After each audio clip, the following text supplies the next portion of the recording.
Hi, welcome to the next episode of Triggers in Spiritual Medicine. I'm Laura Joseph. I am your host, and I am excited about today's topic. I have been dreaming about having a conversation for this for I can't tell you how long with Michaela on trauma-informed Reiki practices. So before we go into that, let me just tell you a little bit of background for those who are new to the episode about what Triggers in Spiritual Medicine is about.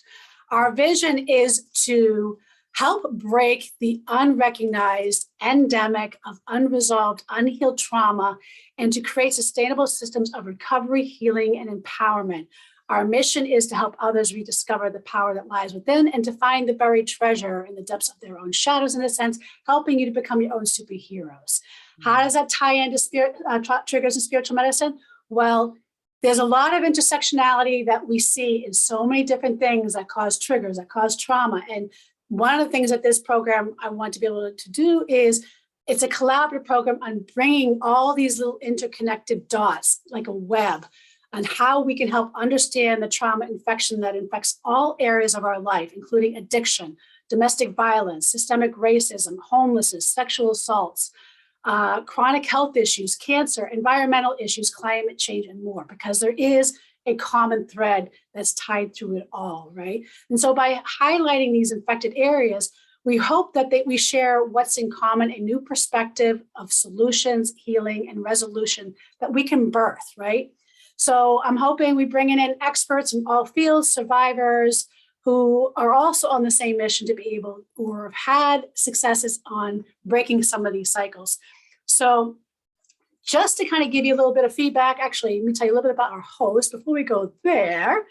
So Michaela Daystar founded HeartScapes after 11 years of helping university students increase their capacity for social justice at the intersection of self-reflection, self-practice, and social action. She teaches the system of Reiki as a pathway to understanding, healing, and expressing our true self, and adapts trauma-informed principles for Reiki practitioners.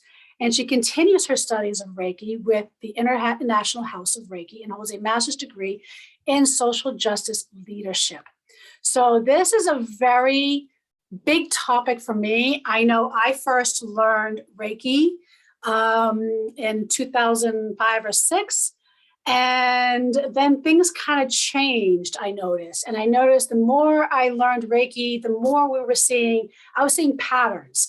Like had to create if Reiki healed every known illness and disease, then why are we creating whole new Reiki systems and styles?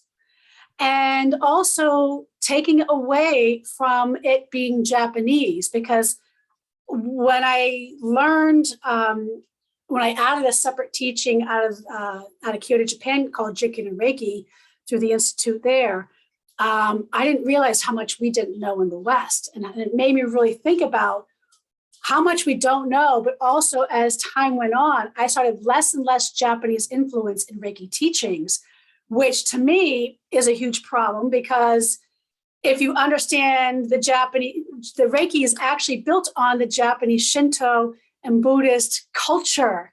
So if you don't understand that, then you don't understand Reiki. So by taking these systems out, is it just energy healing that you're learning?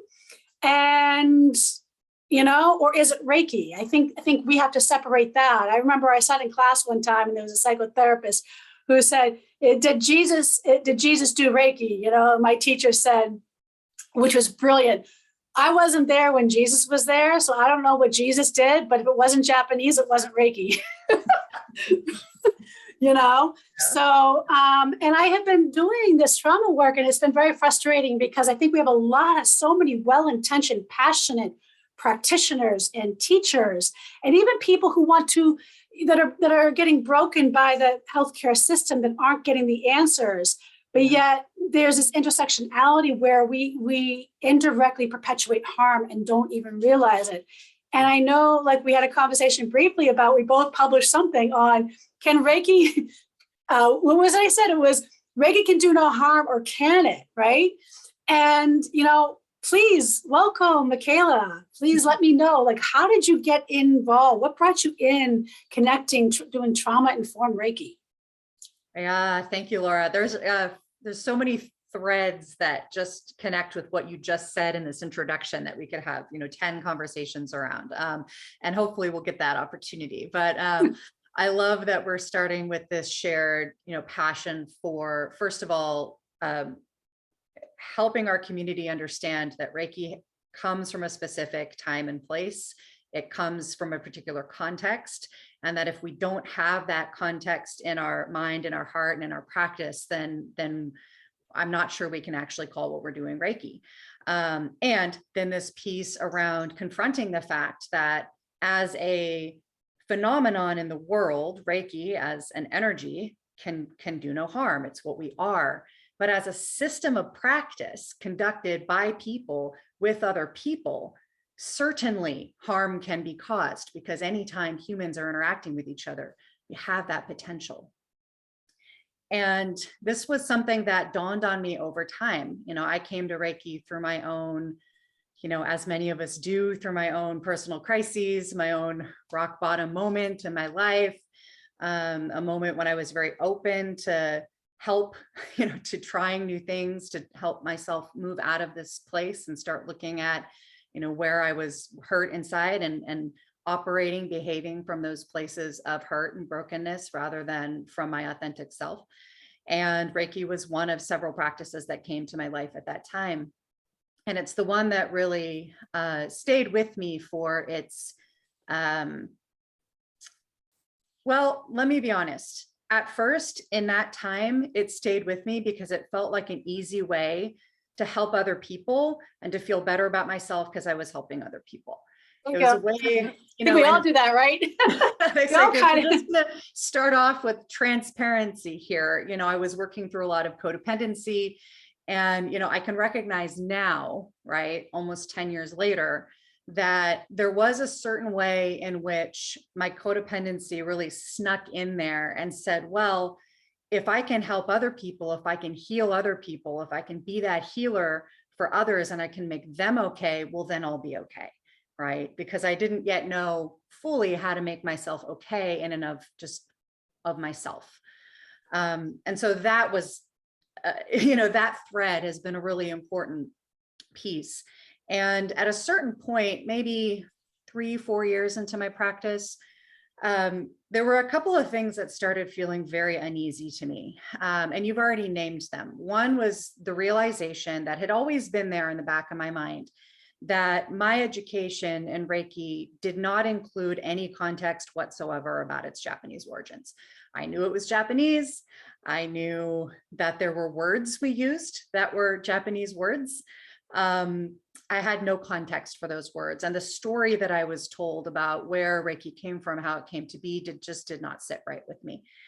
And, as a person who had already devoted quite a bit of my career to social justice leadership and confronting racism and confronting the ways in which white supremacy contorts other cultures for our own purposes, this just became an intolerable incongruence over time, right? It was like, I'm completely ignoring the way in which I am doing that thing, right? Yeah.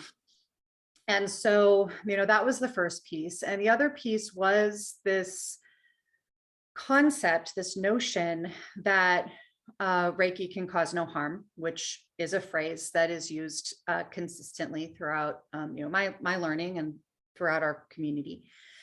And I was having experiences inside of my Reiki practice that seemed to contradict that notion. And again, it wasn't Reiki as a phenomenon. It wasn't, the life force that animates us and connects us and binds us together in the web of life. It wasn't that was causing harm. It was my actions. It was my choices, interactions with other people that I'm observing. That was causing harm. And it was small things, right? Over time, it was, a choice to, do a special little, spirally cute thing that my teacher had taught me on a person's throat without any warning that was incredibly frightening to that person.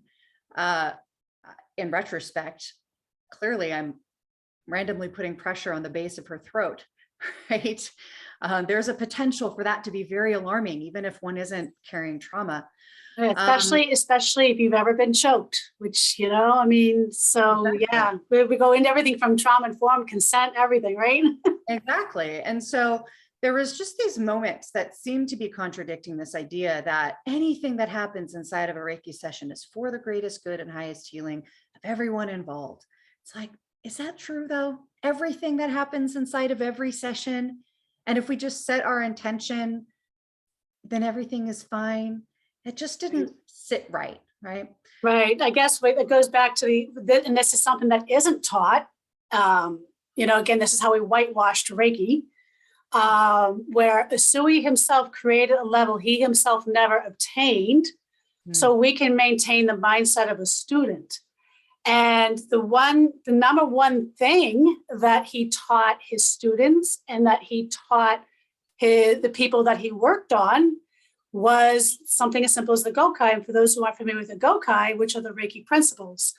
And if you want to know more, I do have a book coming out in the fall called The Secrets to Healing the Roots to Chronic Illness and Trauma through the Japanese Reiki Gokai. Because I actually became a book because this is the one thing that I see a lot of Western teachers teach out.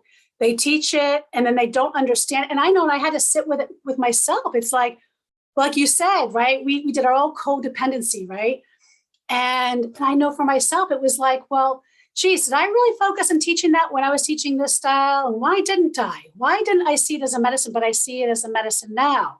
And where's the intersectionality? And how do I talk about that to Americans with that same American mindset when it took me 10 years to figure that out? Right? It's like, well, that was one of the indicators, really, or, your name, these shocking, in retrospect, lack of presence of the precepts in the system. And knowing now that the precepts truly are the foundation, it's like they describe the outcome of the practice that we're aiming for, right? And to have them presented as almost an afterthought, as like, here's a nice list of principles, put it on the wall in your Reiki room. It's a nice thing to think about, as opposed to this is where we're going, right? And every moment that we can live our life in any sort of embodiment of these precepts is when we're actually truly in our practice. And it's about forming a relationship with those outcomes, a relationship with those precepts, continuing to turn to them with honesty. Which one of these is really up for me right now? Which one is really challenging? It's triggering you. Yeah. Right? Which one is like, I want to be angry today, right? I want to be in my fear today. Like, where can I challenge myself to be honest about where I actually am in relationship to the precepts? Same thing with the symbols and mantras. What's my relationship with them, right? How have I taken them into my life and my practice such that I can feel them and I can feel them teaching me, right? Not as a prescription to share with other people, not as something that I administer to others to cause certain transactions to happen inside of a session, but as an ally, as something that I'm in relationship with and that I don't fully understand and will never fully understand, but I am endeavoring to as much as I can. Well, I think we have a culture, right? And we teach our children in elementary school, right? We go, you have to go take this MCAS test, right? And it's all about how you pass and not whether or not you're learning anything. And I noticed when I was teaching two different styles of Reiki, and I stopped teaching Western Reiki for this one reason, because I was noticing the mindset of the students that were coming into the classes. And it was kind of concerning to me. I'm like, geez, where we have this thing. And like I even saw one of my students in the Western Reiki class, she actually literally shoved her certificate in her bag. And I went like this, because is that how much you value what you just learned? And it was a challenge, I mean, we are a culture that is about doing. I know a lot of what I've been doing in the pandemic with people is more being and somatic stuff. But that all comes from my Reiki training. Like, you don't think it does. Because if you're going to a Reiki class so you could go heal others and you're going to go do and put your hands on others, that is the effect. Like, I know, at least from like the way I learned it from my Japanese teachers was Like that's secondary. The primary medicine is you are always the student. It's about how are you cleaning out your own inner pipes and your own system, and how are you being a steward as a steward for all beings on this planet, and doing what the gods are asking us to do, right? And it's not about being the best Reiki person. It's not about, I got to go feel and hit and heal this person, and I got to be the best Reiki person in my area, and I'm going to build. Because if you're doing it, that's not initially, that's how you can actually perpetuate harm and not even realize it, because we can go into systems of racism with that one, right? So it's like, how do we go in there? And I know, like, before I switched styles, it was like, I knew there was something missing, because I was doing a lot more trauma work with people. And I'm like, well, if Reiki was an all-inclusive system, then what was I missing? And I thought I was doing a good enough job until I went and found my amazing teachers out of Kyoto, Japan, and who, learned the whole system at the age of 17. So, and grew up with it their whole lives. And see, that to me, that was telling, because that means you're living it, you're walking it, you're breathing it. And the principles are everything. You putting your hands on somebody is because you've learned those, and you keep learning those, right? Like, and here's a story of how trauma can perpetuate, right? I mean, you got well-meaning. I don't think anybody who ever goes into Reiki says, I want to go and harm somebody, right? They all want to help somebody. Their heart is, I want to help. Their intention is they want to help. But here's a story where I had a client once that came to me with cancer and a history of sexual assault. And after a few sessions, it was disclosed that because one of the things I do is, didn't you continue with the other practitioner? Mm-hmm. Why are you switching practitioners? Or why did you stop Reiki for a while? Because if it was that beneficial, usually there's a clue in. And when you build that safety net with your clients, they will tell you, right? That's the trauma-informed training, right? They'll tell you. And she said, well, when it came up for my sexual assault, the Reiki practitioner told me that my trauma really wasn't my trauma. Mm. And that in itself, folks, perpetuated trauma. Yeah. Right? This is how we unknowingly, if we aren't doing our own, cleaning out our own generational, personal, systemic, our own biases, right? Doing that gokai, right? Mm-hmm. Infects us, right? Yes, it does. What was the catalyst for you to finally say, you know what? I have to do something about this broken Reiki system. Like, what was that straw? Like a story that I just shared or something like that. What was that straw that said, you know what? Enough is enough.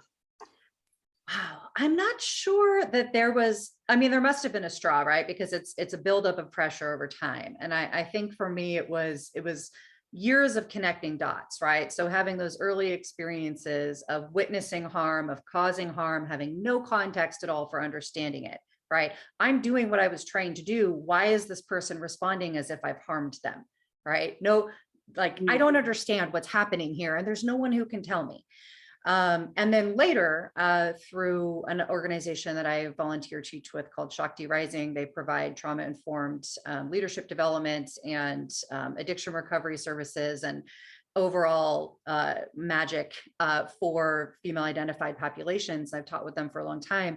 And so we, learned about how to create a trauma-informed space and not to treat trauma specifically, at least not in my role. There were others who held that role, but to hold a space that accounts for the fact that most of us are walking around having had some sort of frightening experience, some sort of experience that might be lodged in our systems in some way. We don't ever know what is true for other people. And so we want to create a space that accounts for that possibility.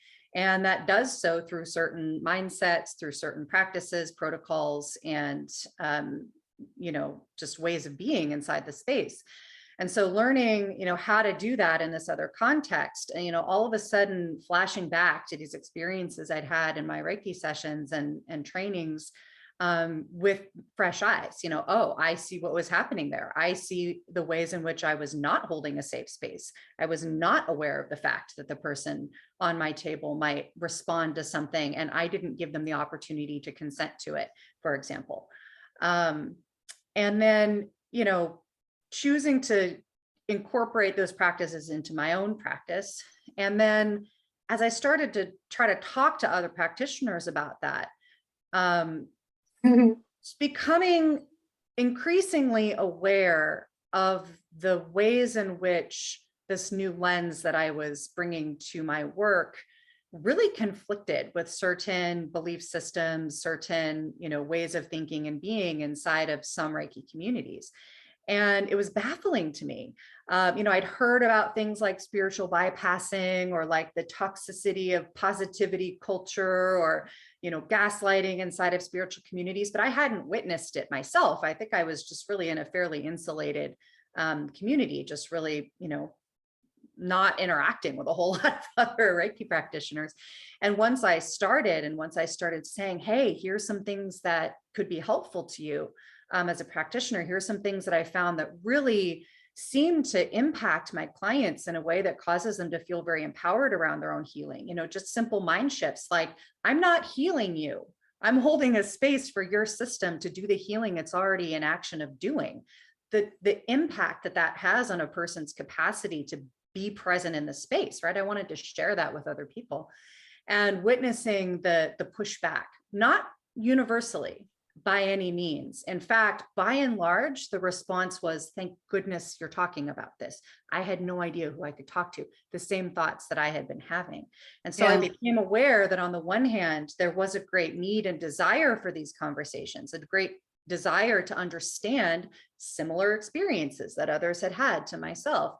And on the other hand, a certain contingent, a certain thread, a certain set of mindsets and beliefs within Reiki communities that very strongly felt threatened by this line of conversation. I have felt that. I've spoken up so many times through the years, and even with some of the pieces I've written, I think I even did a piece called #Time's Up Reiki.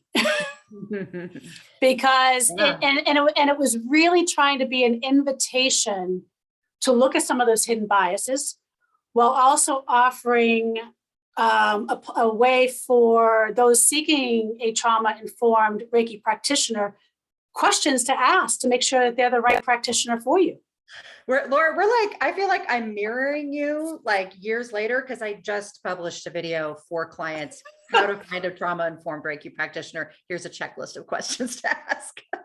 Yeah. So I must be like, I feel like I'm, in the ether, like you're mentoring me in some way. I must be, who knows, but I mean, I'm glad to see this because, and it could be just the timing of what you're doing it and people finally starting to get it, maybe the pandemic and all those things. And I just I talk about it now more, but I talk about it more from spiritual and spiritual healing as more of a blanket than just pure Reiki, because I do more than just Reiki. So, but Reiki is my underbelly. Reiki is my foundation. Everything that I do as a result is a result of how well I'm managing my Reiki practice. Yeah. So, and what I mean by Reiki practice is how am I doing it in myself? Because what I do, I had a client once that said to me, so what's your prep work like before you come in here, right? And I had to sit there and think about it. I go, well, probably 5% is me putting my hands on you. The rest of it's like all what I do every day. Walking, breathing, and how am I living? How am I honoring? How am I cleaning out my own shit? How am I dealing with my own traumas? How am I dealing with all my darkness? How am I dealing with my chronic illness? How am I? Because if I'm just popping pills and still wanting external solutions, it doesn't mean, I want to clarify, it doesn't mean that medication doesn't help. I want to make sure and make that clear. What I'm saying is the mindset of, I want a pill to fix everything in my life. Right. And I've gotten off of all my prescription meds. I have, I had hemorrhagic uterine bleeding. They wanted to do a hysterectomy 2 times over. And I said, well, is this trauma-based? And they said, probably. And I said, well, if it is, then what's taking out my uterus going to do to fix it? And they said, well, nothing. And I go, well, then I'm going to have phantom symptoms. So I need to figure out this is the gift that Reiki gave me, right? And it doesn't mean that I won't need medications periodically. It just means that use it for the things that are necessary when you need them, whether it's mental, emotional, physical, whatever, versus having the mindset external first, right? Well, and the thing is, this mindset around, I just want a pill that's going to fix everything. Yeah. And I want to be able to administer that pill when needed and not have to think a whole lot about it when I don't need it, gets applied to Reiki, right? It becomes that pill that's supposed to fix everything. And it's supposed to fix everything without having to put in a lot of effort. Right? Because if the story is, goes that, once you receive attunement, then you just have Reiki flowing through you without much effort. There's not a whole lot you have to do.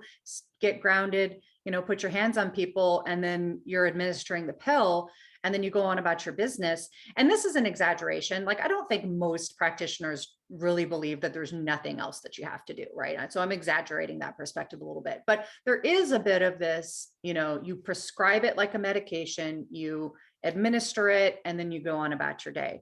What you just said about 90% of preparing for this session is the way that I live my life, is the mindset shift that really is required for us to truly be practicing Reiki, because Reiki is self-practice fundamentally. The way that it gets shared with other people is by an extension of our own practice, by the way in which we are being, the way we move through the world.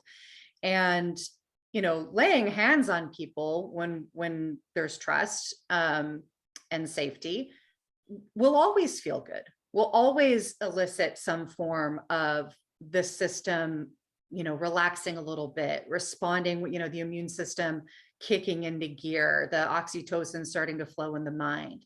But that's not the same thing as Reiki, right? That's human connection, right? And so if we extend the idea of the biological benefits of being connected, but then we are in a practice daily of being in relationship with the precepts, of really figuring out what it means in our own life to live free from attachment to our anger and our fear, rooted in gratitude, true to our way and our being, and truly compassionate for ourselves, all those yucky, dark places included, and for other people, even the people we can't stand, all of them. That's when, shift can happen within us and around us. And so these mindset shifts, this is not about administering a medicine. This is about living our lives in a way that makes change because we are connected. Well, we're holding the container, right? We're holding that safe container for healing to actually commence, because that person that's coming to us feels safe enough to allow that to happen, right? I mean, it's something that I see too, like when I do domestic violence work too, and the biggest mistake, and I'm seeing it actually play out now with a lot of the, this might be a taboo to bring up, but the whole herd depth scenario, right? Where you have victims of domestic violence flocking to somebody who's already been convicted in 2 courts of documented abuse. So how can you hold, if you're, because this is a phenomenon, right? Because the chances of those that become a practitioner or a teacher who don't have a trauma background, whether they've been sexually assaulted, abused, or domestic violence or something, they usually get into it because they've had some sort of parallel. I would say good, at least people that I've been exposed to, good amount, right? Yeah. So, and if we don't unpack that, we could be, this is how, and again, like, this is why unpacking those, like, why are we supporting, why do we have a belief system of trauma bonding with somebody? Why do we have a sexual attraction to the bad boy who's hot and sexy, but yet has a 20-year history of abusing people, not just one person, but multiple, and we justify it, right? And I see it as a pattern of behavior that we don't look at. We don't stop enough and look at those behaviors, and that we think that when we have somebody that comes in that may have been impacted by some sort of trauma, we don't think that that pattern behavior is not going to be infected by them. What? Yeah. Right? Yeah. Like, it goes back to that person who I had with that one client that said to that person that your sexual assault, like, that's not a real trauma. That's coming from a place of somebody who didn't do their inner work. Right. But didn't do that part of the work. And I think that's the misconception of Reiki, right? We think Reiki is like this whole thing about laying on hands and creating this addictive culture of the feel good, like I just had my glass of wine. I just left the table. Like I just had a glass of wine that made me feel good. And now I'm good to go for the day. Yeah. And wow. Right. Yeah. I'm glad you brought up that point, because one of the pieces that I've incorporated, both from shifting my practice to be more and more, as much as I can, from the perspective of the Japanese origins and bringing in the trauma-informed lens, is to always, first of all, affirm that they're the absolute expert of their own experience, that any healing that occurs for them is generated by them and is coming from their own system, taking up that capacity because of, our choice to be in this container together. And that I lost my train of thought there. Let's see. Oh my gosh, I can't believe I totally just lost it. I love when that happens. We're talking about how like the indirect perpetual harm that we do because we haven't dealt with our own stuff. You said we have, but we don't even know how much we have until we keep unpacking it, right? We don't even know what we have and what we haven't done, what work we have and haven't done, because it's peeling the onion and we realize, oh shit, like when I went and learned Jikun and Reiki, I went there purely saying, oh, something here was guiding me saying, I want to learn this version of Reiki because it's going to help victims of domestic violence and sexual assault. That was my mindset when I went there, and I go, oh shit, how much of my own shit have I not dealt with? How much of my own stuff am I unpacking now? Like, holy cow, like you don't know what you don't know until you start unpacking it. Right. So the piece that I had lost track of there was to always, share a practice that they can take with them, and to emphasize that, yes, you can come and have this moment of feeling good on the table, but how much better to be able to generate this feeling on your own at any time. And so, here's a practice that you can use. Here's, some perspective that you can use. Here's the Reiki precepts, and here's how you might use them in your life. So that it's not this idea that you have to come to an expert to get administered a medicine that then you have to come back for. Now, obviously I want to be able to work with clients, but I want to be able to work with them in a way where they get to evolve, because they're not relying on me as their only source of feeling good. Right. Yeah. So, yeah, this is such a complex thing. And I think we also have this mindset, which for those who are either studying Reiki or wanting to study Reiki, I would say, one, make sure you vet out your teachers. Just because they're nice and they're popular in the community doesn't mean they have done the trauma work necessary to hold the space as a teacher. Make sure they know the history, make sure they know the precepts, and that they actually walk their walk.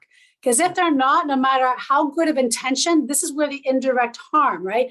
We see this a lot. We talk about, like you said, you did some social justice and some anti-racism. We see this with white fragility. We see this with, like, I don't think there's racism. I don't know. I don't see any racism. I think, look at what all the blacks are getting in the community. Look at this person became president, right? If we're in that lens, we don't see the harm we're perpetuating until we unpack, until we start having conversations, conversations with ourselves, conversations with our darkness, conversations with, other things that are palatable to help you walk. So if you don't know how to address your blinders, so if it is like, well, geez, I am a white person and I don't know how I'm either upholding white supremacy or not, right? Well, then find an anti-racism coach to help you do that, right? Well, if you don't know how to unpack your own domestic violence stuff, or there's maybe things hidden, then find somebody who can help you unpack that. And so that's where, I was going to share something, but I don't think my teacher would approve. Where there was a challenge that happened in a class one time. I'll share another story from a different teacher. We had a student. They came in and they were robbed, and it was interesting. They had teachers there, and there was enough that we were able to take over the classes while they had to deal with the police department and stuff. And when they came back, this was now me. I was there as a teacher, and this was the takeaway for me. I got to witness a horrible experience that one of my teachers got to experience. And I got to watch them, how they held that space and process that. And that was such a gift, more than anything else that was done in the 5 or 6 days I was there. Right. Because that I was witnessing on, how do I walk this walk? How do I live it? Yeah. I mean, if we can't draw on our practice in those moments, if we can't draw on our practice in the midst of life's challenges, maybe it's hardest challenges, then what good is our practice, right? Yeah. We only engage it or really benefit from it when we leave life, when we step aside for some self-care time and we, have our Reiki, and then we go back to life, and then we have to go back over here to, feel balanced, then we're not truly in relationship with our practice. And so to witness, your teacher walking that literally and demonstrating that, and it was so beautiful. Like it wasn't, and it was exactly what we hear, like with Buddhist text, right? It's like master the calm within the storm, right? Yeah. And it was the epitome of actually bearing witness to that. And it wasn't from a place of spiritual bypasses. I think that's a whole different thing. Okay. So I think we have to, there's a fine line. There's a fine line between those things is absolutely crucial. I'm going to let you finish, but I just wanted to Yeah, because I think that's a fine line where, like, I remember when the more I was doing the precepts, right, and incorporating them, and I went to an event which was all about the burning, reenacting the burning times of witches, and how do we take this and change how we interact with women, and change that culture. And there was one aspect, we were supposed to share something in a circle. It was like 50 of us, and I was like, at first I kind of got a little triggered because I was like, am I apathetic or am I just present? And I think when especially trauma survivors, if you've ever been sexually assaulted, do you even know what that feels like? Do you really even know what presence feels like? Yep. Right? Because or am I grounded? Because, I was in this event, and I actually went to a psychotherapist. I went to 2 coach friends. I said, there's something wrong with me, right?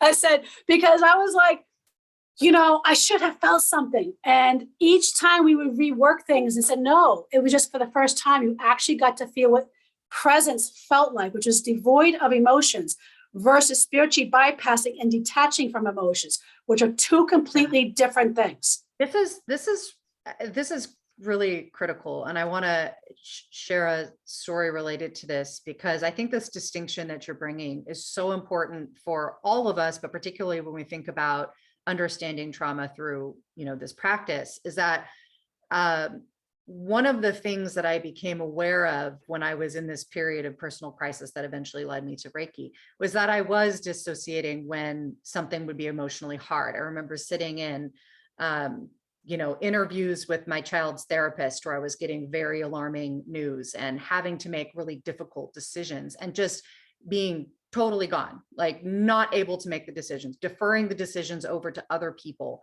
because I wasn't in my body and I wasn't grounded enough to make those decisions. And that was one of the benchmarks that I was holding for myself. If I'm going to, heal and I'm going to confront myself, like that dynamic has to be different.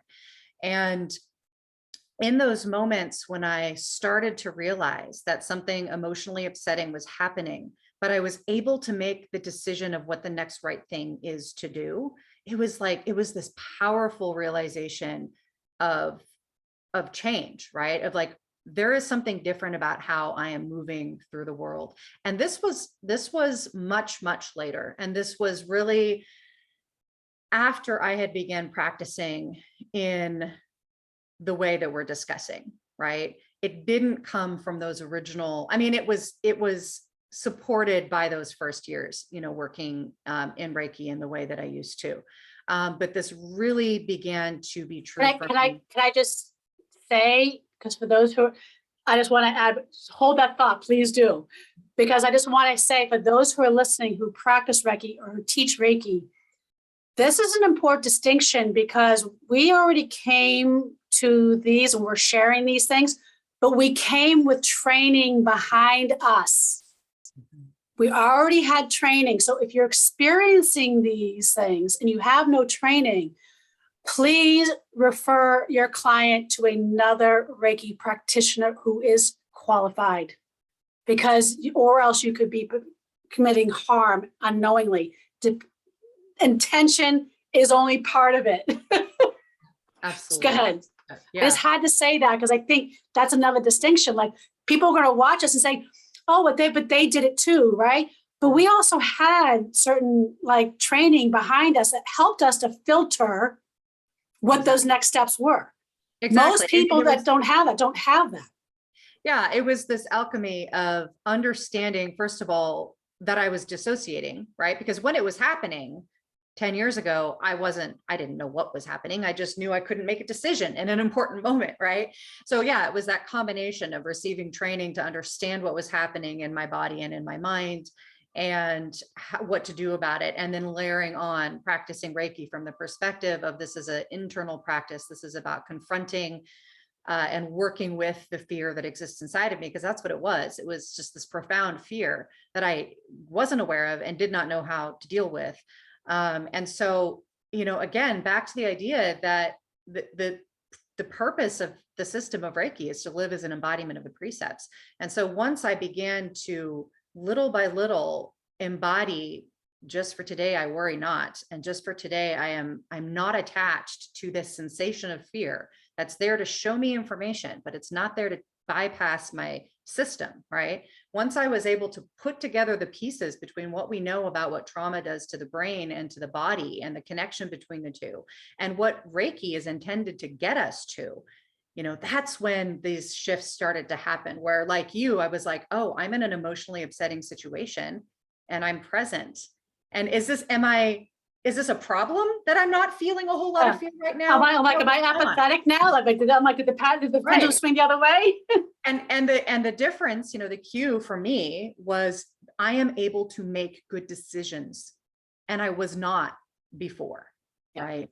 And so that at that point, it's like, okay, that's the purpose, right? Mm-hmm. So then I began speaking to others about that like, the purpose here is not, necessarily to alleviate, some experience I'm having here in the moment. The purpose is to live my life more and more from a space of grounding and presence, and to understand what that feels like in my particular body. Yeah. And that also goes to, I guess, my third thing with Reiki and trauma-informed Reiki is, there are a lot of predatory, because Reiki has gotten popular, it's becoming more and more predatory. Yeah. And it's increasing states wanting to legislate now and regulate, which some of us are fighting. But if we as teachers don't step up and start self-regulating, and start churning out students for the sake of money, not content and substance, then we're going to have Big Brother that's going to start dictating what we can and what we can't do. And that's a problem too. Yeah. And so we have to, that's why I think I did that one, I did an article a few years ago, I think it was around Kavanaugh or something, and it was about #TimesUpReiki. And it was really about trying to call, some of you might think we're calling you out. And if you're, and here's going to say this, if you're being triggered by this, then you need to stop. Mm-hmm. You need to pause. You need to get some space and look inside and see what the real trigger is. What is really surfacing? Because it's not this. It's something other than this. This is just triggering something else. Yeah. Because our intention is the medicine. I mean, so we created Reiki for it to be the medicine of the world, to heal every known illness and disease.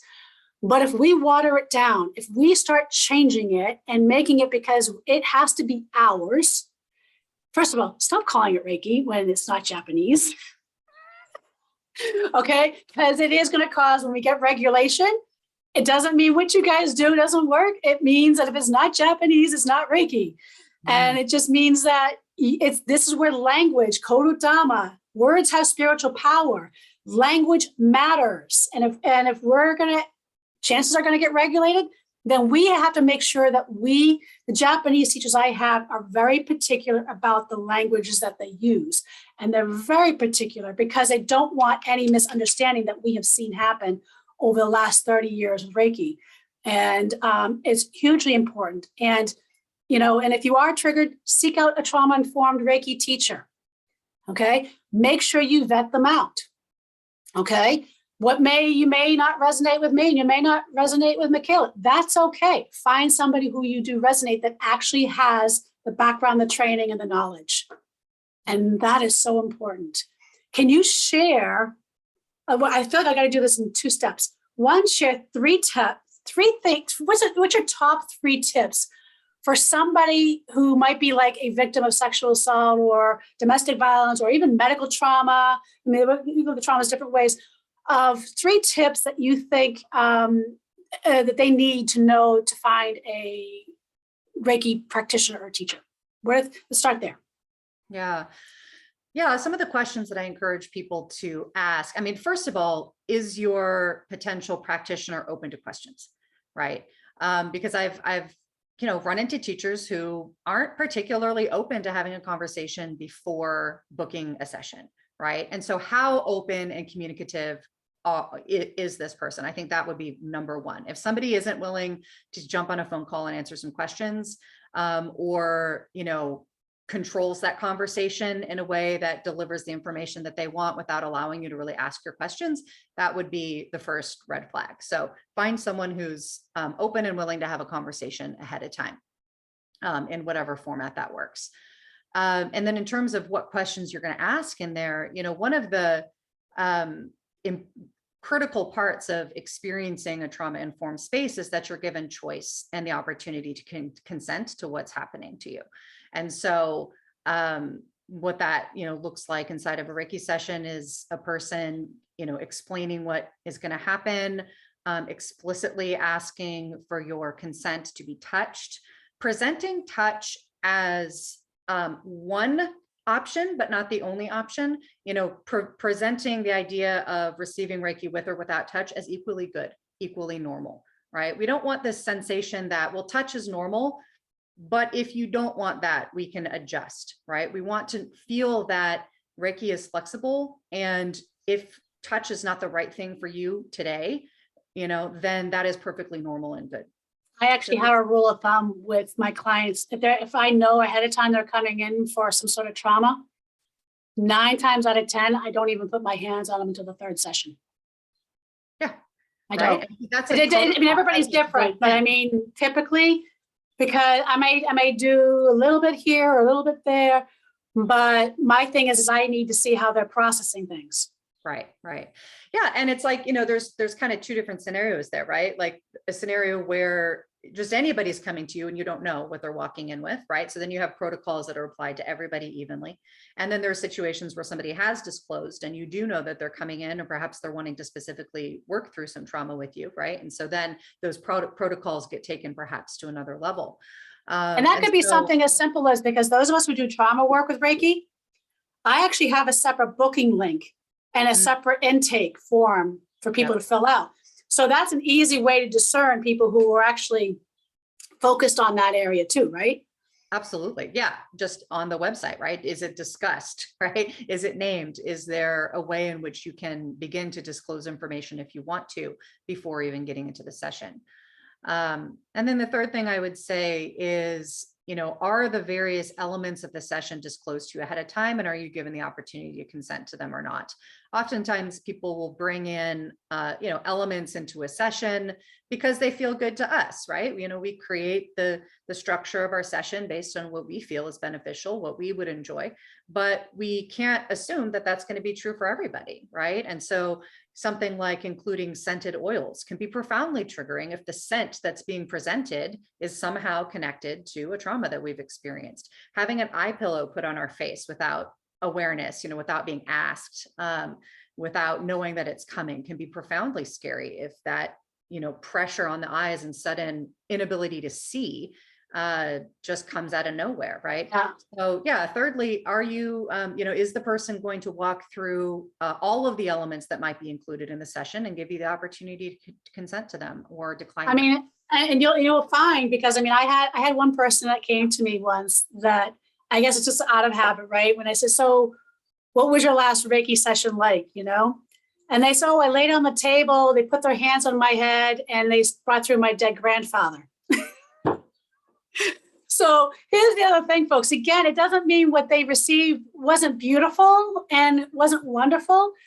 Language matters. So if you're new to Reiki, make sure you vet out the people that you're like, are they mixing things and calling it Reiki, and ask those questions and are you going to be doing an intuitive session on me? Are you going to be adding crystals? Are you going to be doing chakras? Because here's the thing, chakras, crystals, talking to dead folks, not Reiki. Those are all wonderful. They're just not Reiki. Right. And practitioners, I'm going to be calling on you. You shouldn't be calling that Reiki. Call it something else, because it is causing confusion with the public, and it's causing confusion with legislators as far as what is Reiki. Yeah. Yeah, absolutely. Ultimately it comes down to, are we regarding our clients as the expert of their own experience? And are we providing enough context for them to understand what they're going to be experiencing in our session so that they can be in control of it? And are we careful, again, back to your point around the use of language, are we careful about how we then discuss the session with them, right? So there's a very strong thread that I think is part of this muddying of Reiki with other modalities like intuitive readings, like, psychic work, where we feel this compulsion or this need to explain everything, right? Well, I felt this tingling or this heat near your knee, and so this means this, and so you should do this about it. And I saw this animal in my mind when I was at your heart, and this is what that animal means, and so this is how you respond to that. Did they ask you for that? Did they ask you for that? And even if they do, right? Because often people do, because first of all, we're trained to regard the person who's conducting the session as the expert, and therefore they're supposed to give us information, right? And so part of it is helping our clients understand that they're the expert of their own experience. I can tell you what I experienced, but I can't make meaning about it for you, right? And sometimes that feels daunting, right? Oh, I need to make my own meaning. But most of the time, and ultimately it feels empowering, right? Because I'm not going to tell you what you should think or believe or feel about what you just experienced. We can hold space for you to process it, but I'm not going to tell you what it means.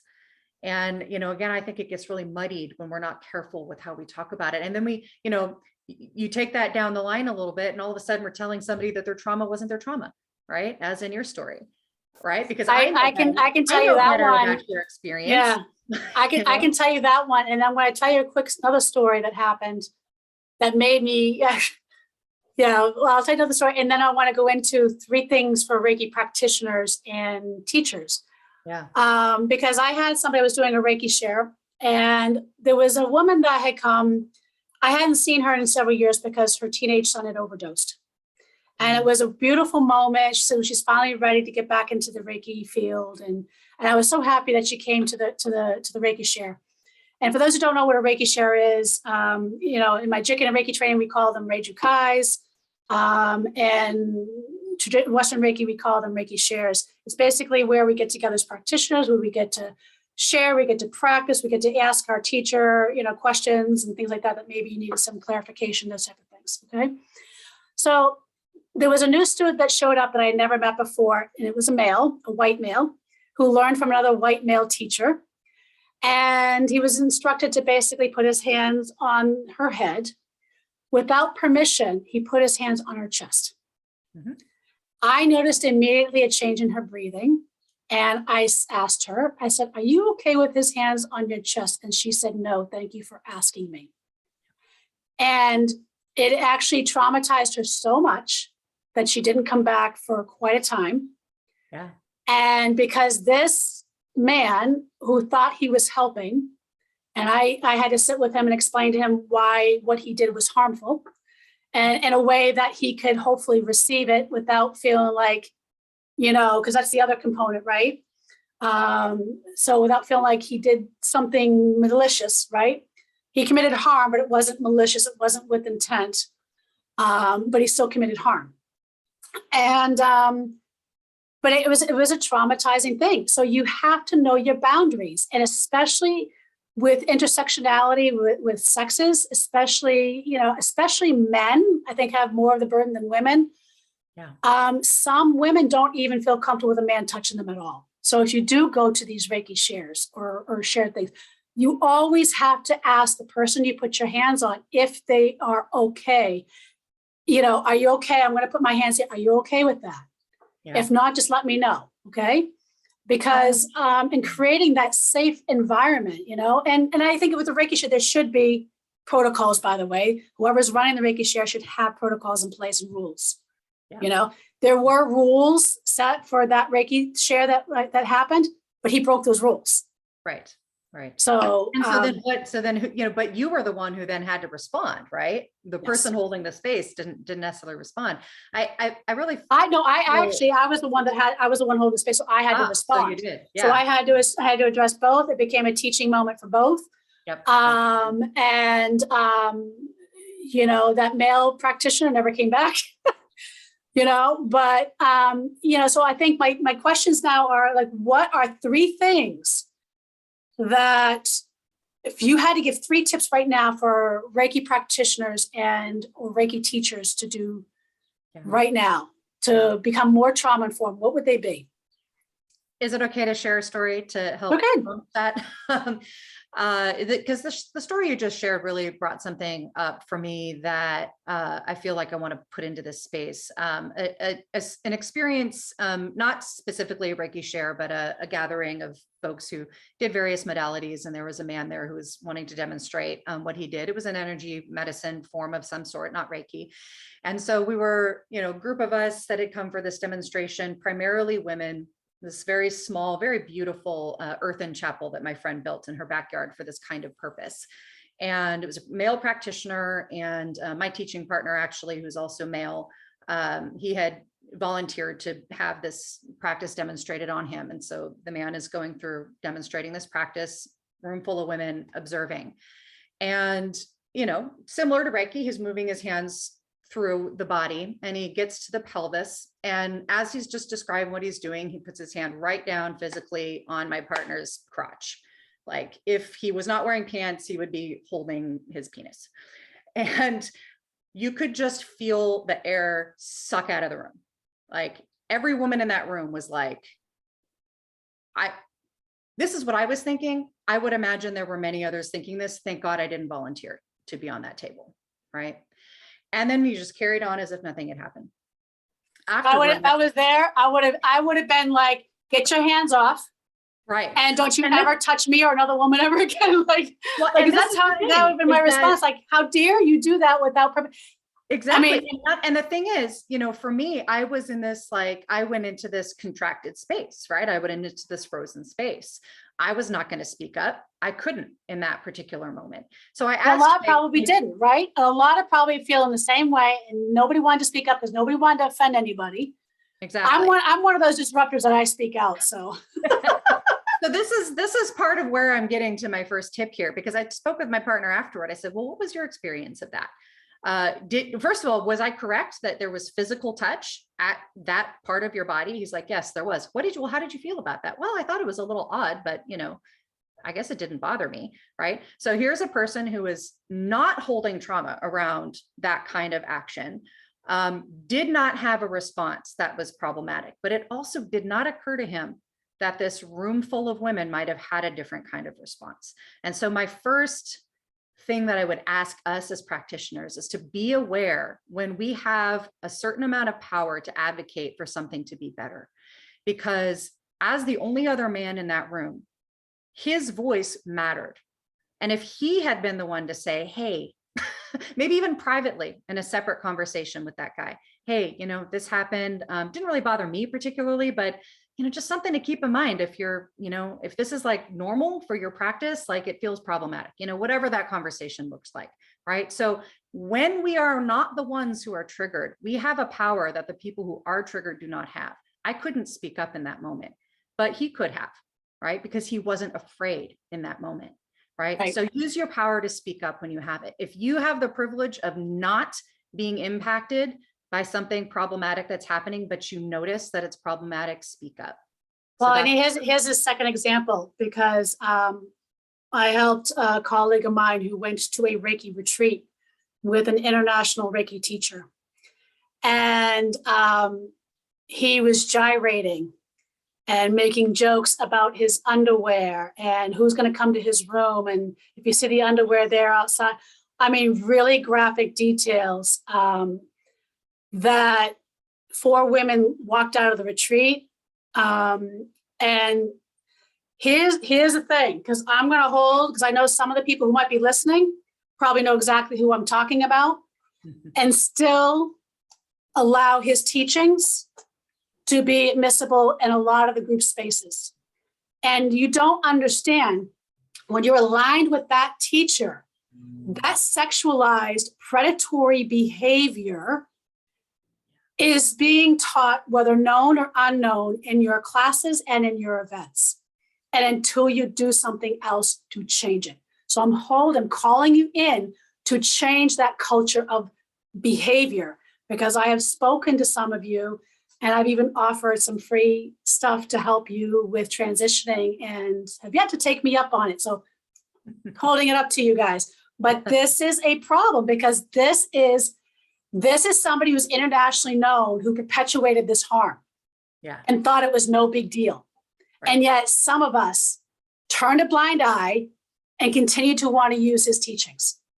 Yeah. How is that not perpetuating more harm? Yeah. It is, right? Yeah. So back to the idea, Reiki can cause no harm. Well, if we're talking about the system of practice enacted by people with other people, then it absolutely can. And we're supporting teachers who are sexually preying on people. Yeah. Financially. So the second piece comes out of the fear that can come up around all of this, right? Yeah. Because one of the pieces of feedback or pushback that I've experienced as I've found my bravery to talk about these things inside of more broad spaces. There's a lot of stuff that just absolutely demonstrates specifically what I'm talking about. But then there's this other piece that's very valid. And I want to speak specifically to people who might be feeling afraid when thinking about this topic, right? This feeling that, okay, this is too big. I don't know how to deal with trauma, and I don't even know where to start. Like you were saying, if you become aware of systemic racism and all of a sudden you're like, oh my God, and it's too big, right? Getting that help to understand it in bite-sized pieces, because I know to be true that when I became aware, when I finally allowed myself to realize that harm was being caused inside of Reiki sessions, sometimes I was causing that harm, sometimes I was observing it, sometimes I was hearing about it, and I didn't know what to do about it yet. I was very afraid, and it almost shut me down. It almost made me want to quit my practice. And one of the pieces of feedback that I sometimes receive is like, this is too scary, right? Like, I see that this is important, but I don't think I want to engage with that, because I don't see any alternative than to just stop practicing Reiki. And so I want to say about that is that once I started figuring out step by step, small bite-sized piece by bite-sized piece, what I could do about it, and using the presets to help buoy me in that pursuit. Just for today, I am not going to be afraid of looking at this. I became much less afraid. And so all of a sudden, not only fear and anger, right? Right? Because all of a sudden I was no longer afraid of this scary thing that was happening around me. But because I was no longer ignoring it, I was now equipped to do it differently. So if any of you are feeling fear around this and you're noticing a desire to perhaps turn away from it, perhaps to ignore it, this is too much, or even the extreme of I might need to walk away from my practice because this is just too much. I'm afraid of causing harm and I'm paralyzed by that, then that right there is the starting point. Right. Dealing with that fear is your first right thing to do. Because stop, pause, and assess, right? Exactly, because we need people who are providing these services, but we need all of us to be coming from this grounded place and this understanding that as humans, there are a wide range of experiences that we can cause. Some of them are harmful. And if we take responsibility for that, because self-responsibility is another huge mindset inside of the Japanese origins of the system, is that I am responsible for how I show up, right? And if I make a mistake, which I have made many, if I can own that mistake, and if I can name it, and I can make amends for it, and I can change my behavior as a result of it, then I'm creating conditions for greater healing in the world. Right, that's Kyohagame, right? That's Kyohagame, Exactly. right? I mean, that's do your duties fully. That means everything, right? That means showing up. I mean, are you showing up just for the white folk and the white wealthy folk? Are you showing up, or are you being what is in the teachings with Reiki, being the steward of all life equally, the trees? And that includes, like, are you consuming plastic and processed food? I mean, we can take this in so many different ways and bite pieces. You know, like I said to one person, you know, everything is plastic. Start with just don't buy bottled water. To start there, right? Yeah. You know, and just one thing each month, just add something new. Add something new. You know, if you're dealing with anger, dealing with the root issues, hiring a coach or a therapist or a healer that's trauma informed that can help you do that, help you process that, right? So that's so important. Yeah. Keep going. I'm sorry. No, I love how the conversation keeps flowing. Yeah. So, you know, first tip, use your power, use your privilege to interrupt harm, you know, when you're the one who's in a strong position. Second, address the fear when it comes up. That's your next right thing to do if you're feeling afraid of even working with this. And thirdly, you know, ask your questions. I went through such a long period of time when I didn't know that I was allowed to ask these questions, and I didn't know who to ask. If you're in that sort of position where there's something that's disquieting, right? It might not be any of the things we've named here, but maybe there's something that just doesn't sit right with you. Don't ignore that. Find people you can talk to about it. Find people who are willing to listen, even if they don't know anything about the topic, right? Ask your questions and find people who are open to discussion, that aren't just going to shut you down because they don't want to deal with that question. Maybe they're afraid of it themselves. So that would be my third. Yeah, that's wonderful. So I'm going to end with two highlights. One, for those who want to learn more about what we're talking about. I know for me, I have a book coming out fall. It's scheduled right now, October 10th, 2022. Awesome. It's called The Secret to Healing. It's the second book this year coming out, and it's healing the roots to chronic illness and trauma using the Japanese Reiki Gokai. So it's meant for both those that might be struggling with chronic illness, and it's going to offer my story, some tools and tips on how to handle that. Especially if you're not familiar with Reiki, it might give you a good exposure to some of those foundations. For those that are Reiki practitioners and teachers, I'm hoping that my desire is that it will be incorporated as part of a teaching manual for you to show up better and more trauma informed. And Michaela, what do you have coming up that they can find as far as resources for you? Firstly, I cannot wait to integrate your book into my practice. I cannot wait. So I actually do teach a class called Cultivating a Trauma-Informed Reiki Practice for practitioners, and it walks in detail through the 10 principles that I've identified as being essential for being trauma-informed in your practice. The next one offering of that is coming up June 4th. It's a full day on a Saturday. It's online. With that class comes a 77-page manual, which I do hope to publish as a book sometime soon. Perhaps, Laura, you have some suggestions on how I might do that. I've got a great publisher who you probably would love. Awesome. We can conversate on that. But that, very detailed, step-by-step descriptions about everything that we're working with. For those who are looking for comprehensive Reiki training at any level, I do offer a year-long program that walks with lots of spaciousness and lots of support through all 3 levels of Reiki, incorporating the trauma-informed practice, incorporating a number of other special topics that allow us to really dig down into those Shinto, those esoteric Buddhist roots that you mentioned that really are the foundation of this practice from its origins. And I offer a monthly free class for folks who want to just get a little taste of this. It's on rotating topics that specifically tie those origins of the system to challenges that we're dealing with in our modern lives. The next one is on techniques for navigating anxiety and stress. Beautiful. And after that, we'll be looking specifically at the Japanese origins. Yeah, I mean, we both have a lot. I mean, you check both of our websites out. There will be linked in the description of this podcast, webcast, depending on where it's published. And I mean, we have a lot of the teachings I have are really rooted from those teachings. So, as well, that's probably, I mean, there's so much we can say about what we offer. So I would say just check out the links that we have on what's available. And I mean, I'm a approved teacher out of Kyoto, Japan. So I teach too. So, and I see clients, but I would just say, I'm going to leave with this.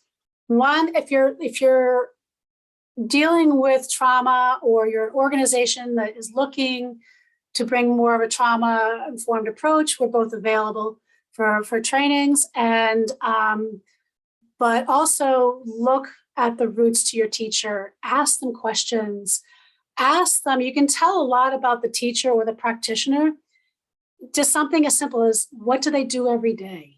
And how are they using Reiki? And if they go into crystals and spirit, they're not incorporating the Reiki piece as much as they think they are, even with good intentions, okay? For those that are Reiki teachers and Reiki practitioners, I would implore you, trauma has never been more significantly impacting every single walk of life. I would highly encourage you to get trained. But when I mean trained, this does not mean that I am a survivor of abuse. And because I'm a survivor and now I'm Reiki trained, I am an expert. And I'm now going to promote myself as a trauma-informed expert, which is, I'm going to call you in, folks. Calling you in, not calling you out. That can cause harm too, because there are things that you're missing in your trainings. How you processed your own trauma may be different than somebody else. And that is where the training comes in. Experiencing it is 50% and how you overcame it, but the other 50% is the actual training. And I'm not saying you have to go get a degree somewhere, but you have to have a pretty comprehensive training where you can be able to hold that space if somebody's trauma gets triggered and you're not capable of walking them through. That's a problem, and that's causing harm, and it's also causing challenges for possible regulation and insurance, and I can make a list. And a lot of us don't do this for money. So it's hugely important that we walk the walk, not just talk it. And I'm going to end with, if you want to go with me with the Gokai. Kyo daki wa ikaro na shinpai suna kanchaste gyo hagame etoni shinsetsuni. Thank you so much for being. This was amazing. Thank you. And I have been so longing for somebody other than me talking about trauma-informed Reiki. It's so refreshing. Yes, having colleagues is so important. Yes. So thank you so much. And I look forward to the future. Thank you. Absolutely.